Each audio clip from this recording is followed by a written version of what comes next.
Hello and welcome to another Infinity and 4 battle report for RTS Season 16 Part 1. The mission is Mindwipe at 300 points. So my wife and I finally played against other Infinity players in our community.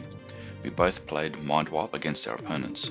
My opponent used Stomata during our game and my wife's opponent used Cosmoflot during her game. I was testing Corregidor with a full 5 trooper core of evaders with AD trooper support. It was not a good game for myself.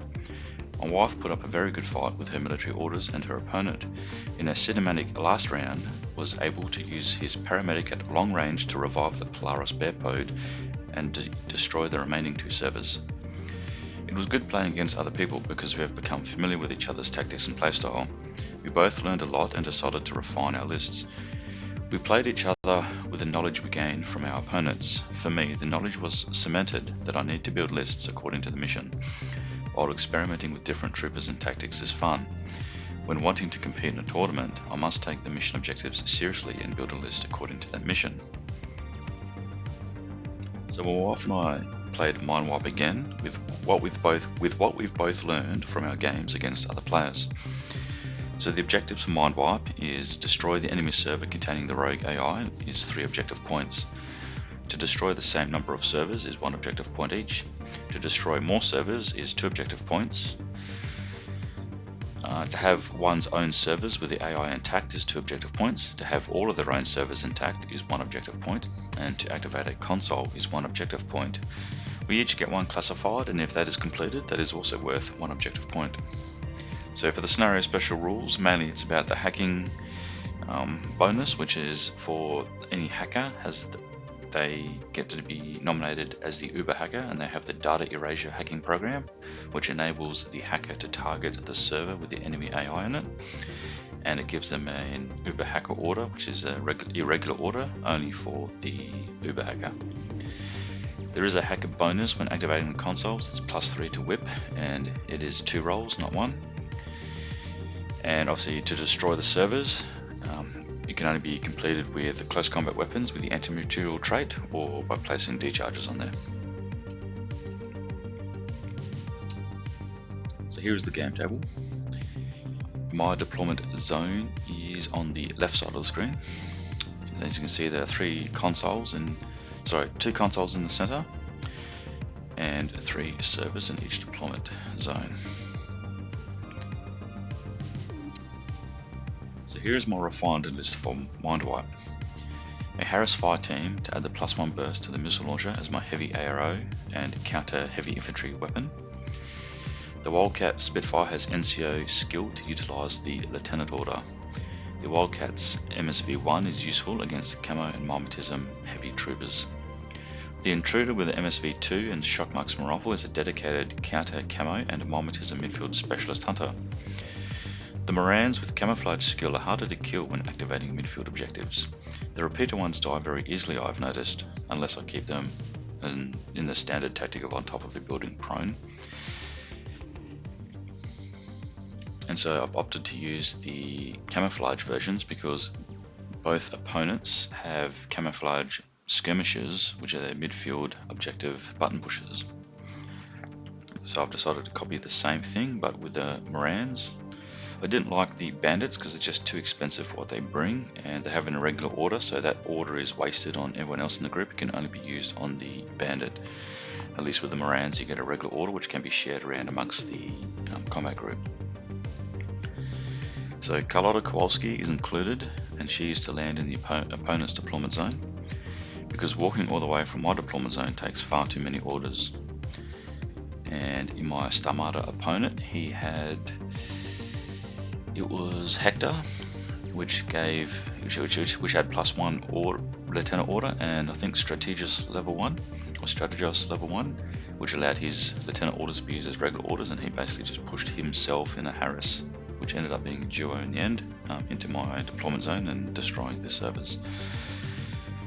So I need all the advantages I can get, and Carlotta Kowalski is 1 trooper that allows a much more easier access to reach the opponent's deployment zone, and probably in a more safer way, because if you walk up then there's a more chance of getting killed. The Jaguar in my group 2 is for defending my servers in my deployment zone along with the Warcore. So overall, I think this is a well-rounded list for the mission based on what I've learned from my previous games and my wife's previous games. And here is my wife's list. The main refinement was a core fire team of Croziers, another escort sergeant hacker to complement the order sergeant in the fire team as a secondary backup hacker, and only just one Crusader Brethren this time, not two in a previous engagement. Now the game. Military Orders won the lieutenant role and kept initiative, choosing to have first turn. Nomads kept deployment, deploying second. So here's my deployment zone. I have the two camouflage Morans in the midfield, to be the objective pushers. My intruder on the left to be the counter camo, job to do counter camo, but never really did anything this game. The Harris with the Mobile Brigada missile launcher is on the bottom left, along with the two Wildcats. Jaguar and the Warcore in the middle, and the Evaders on my left, and the Mobile Brigada hacker on my right. And Carlotta Kowalski is kept in reserve. Military Orders, Round 1. The camo marker on my left moved into silhouette contact with the left console. The Trinitarian reveals itself and activates the console. The server containing the rogue AI is in Corregidor's left server. The deployed Crazy Koala moves into contact with the Trinitarian. It explodes and the Trinitarian passes his arm save. My camo marker places another Crazy Koala inside the corner of the objective room, revealing my Moran that is left of the pink bowl. The Peacemaker drone bot is activated. The Oxbot moves just outside the objective room on the left side of the open gate. The Crazy Koala moves into contact with the Peacemaker and explodes. The Peacemaker enters unconscious level 1 and the Oxbot disconnects. The Trinitarian recamos. The camo marker moves to the building and remains at the base of the stairs. Both the evaders decide to discover and fail. Robin Hook moves back and then forwards again to place a drop bear to protect the deployment zone. And then Robin Hook remains prone on the stairs. Crozier with multi-sniper rifle engages and kills the Mobile Brigada with missile launcher, putting her unconscious. The Nomad Harris team is now broken. The middle camo marker moves to the red building on the edge of my deployment zone, stopping on the right hand side, and was discovered along the way. Corregidor, Round 1. The camo marker on my right moves to the right hand side of the right console. The Moran eventually activates the console, but was unfortunately inside Robin Hook's repeater and was spotlit by an Order Sergeant hacker. The Moran is now targeted. The server containing the rogue AI is in the right server. So looking at the screen, the right hand side of the military orders deployment zone. The Jaguar moves left and shoots the Trinitarian with a light shotgun. The Jaguar is outside line of fire and puts the Trinitarian unconscious. An evader moves out and back for 2 inches and places a deployable.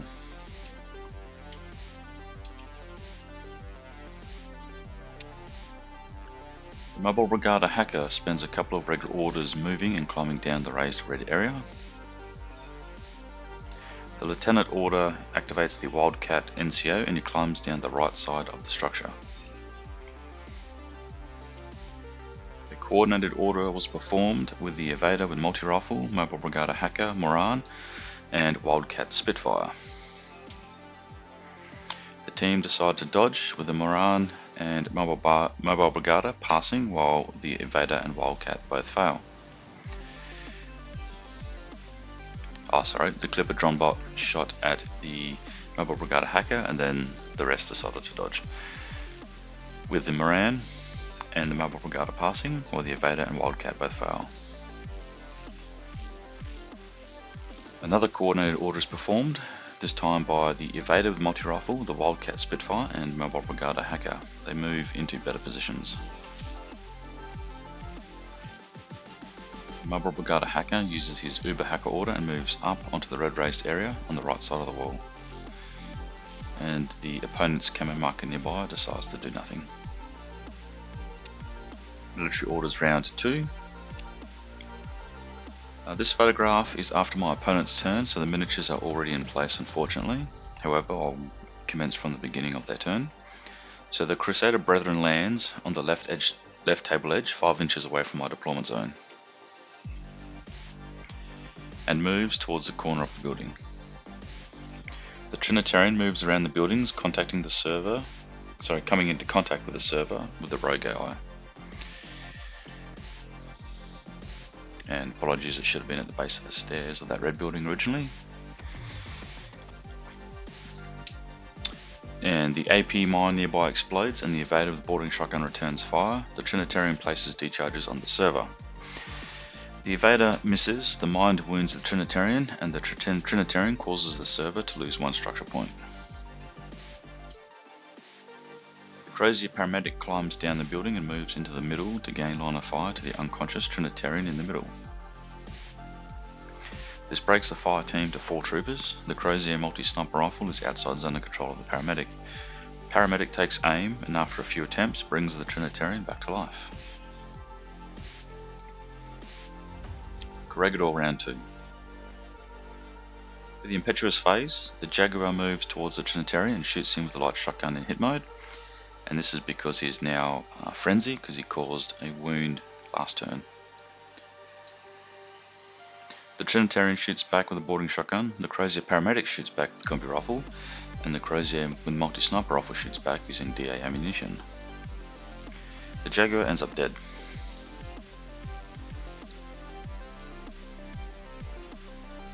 The War Core moves and flash pulses the Crozier multi-sniper rifle.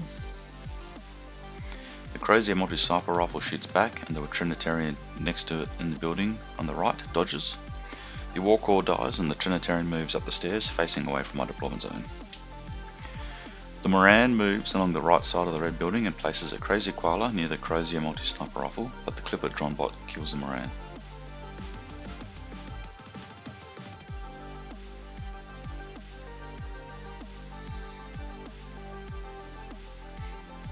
The Wildcat with Spitfire uses the Lieutenant order and does a move. The Wildcat then moves and shoots the Crozier multi-sniper rifle who returns fire. And the Crozier dies. And I forgot about the Crazy Koala. The Mobile Brigada Hacker moves to the corner of the wall and shoots the Titanic Knight with light shotgun. The Titanic Knight light shotgun declares dodge and the Crazy Koala moves and explodes. Now this time I remember. The Titanic light shotgun passes his dodge and moves behind the building. The Moran on the left stands up and shoots the Crozier Paramedic and Spitfire, putting 2 bursts into the Paramedic and 1 burst into the Spitfire. Both Croziers shoot back with 2 bursts each. The Paramedic goes unconscious and the Moran passes his saving roll. The Mobile Brigada Hacker moves and dodges his way into cover, and this takes a few orders. The Mobile Brigada Hacker uses the hacking program Data Erasure and destroys the server containing the rogue AI. The Evader with boarding shotgun moves back to the friendly server containing the rogue AI and into cover, placing a mine along the way.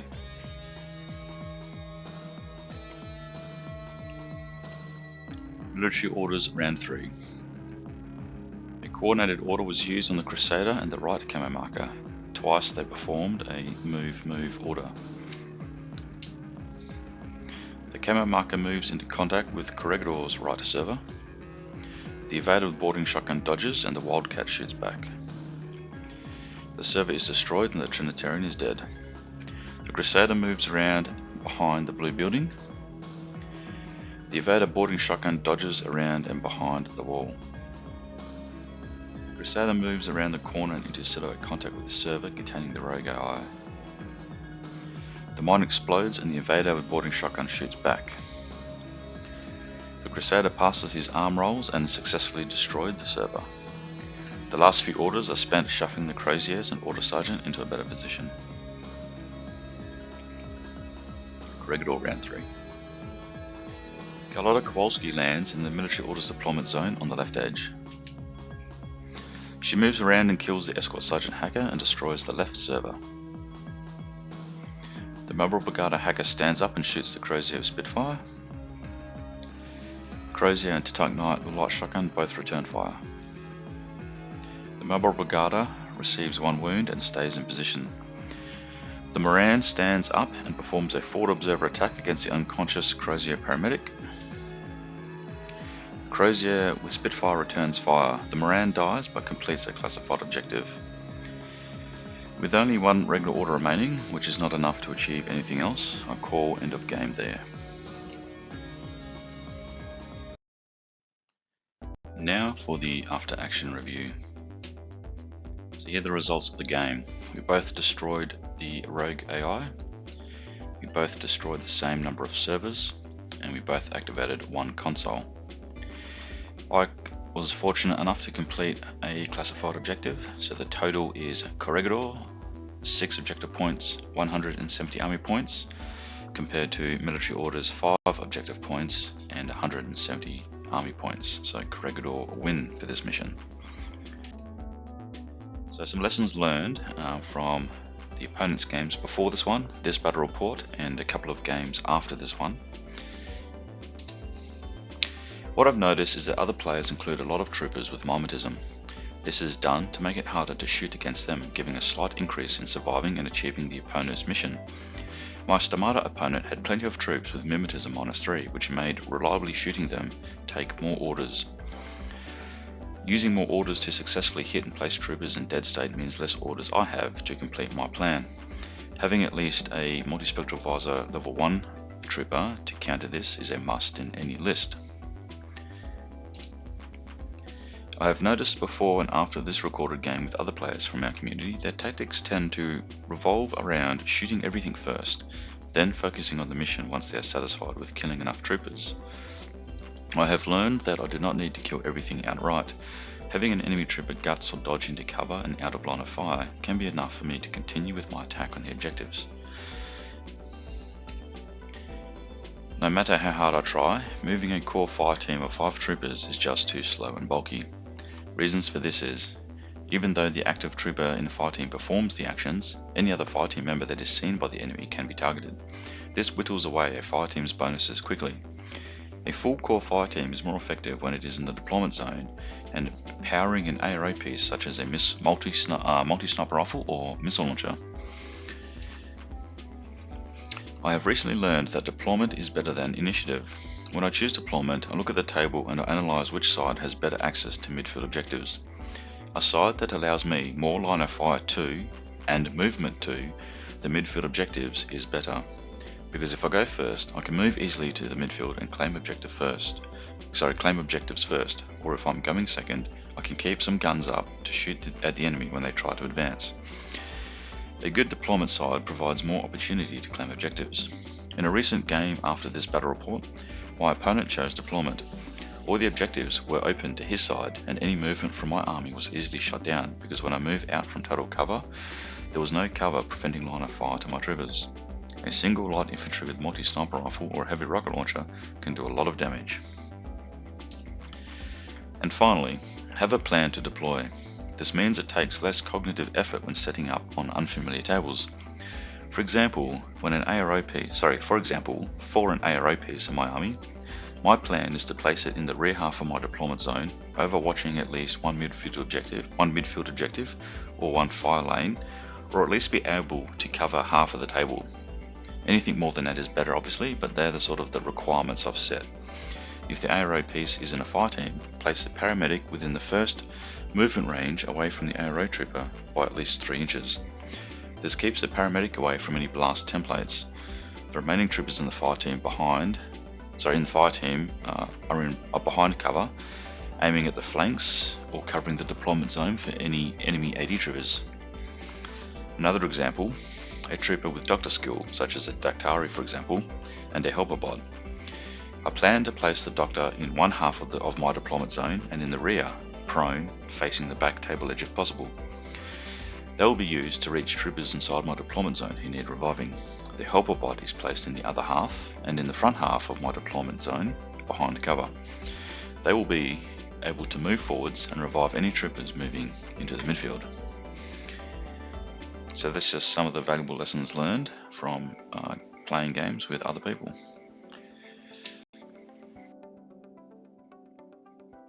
So that is the end of the battle report. Feel free to share your thoughts and observations in the comments below. Now this month I'll be quite busy. I am preparing for a local tournament in October. Can't remember the date exactly, but in the later half of October. And the mission lineup is countermeasures, supplies and unmasking in that order. I have submitted my lists and are now just rehearsing the missions before the event.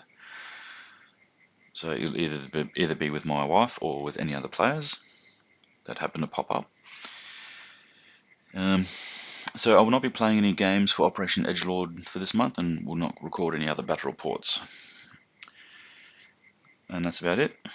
Any tips on the missions, countermeasures, supplies, or unmasking would be helpful. Otherwise, I'll just do some practice runs with the lists I've developed and just see how they go and take note of what I need to do. And beyond that, thank you for watching and may you have a good day.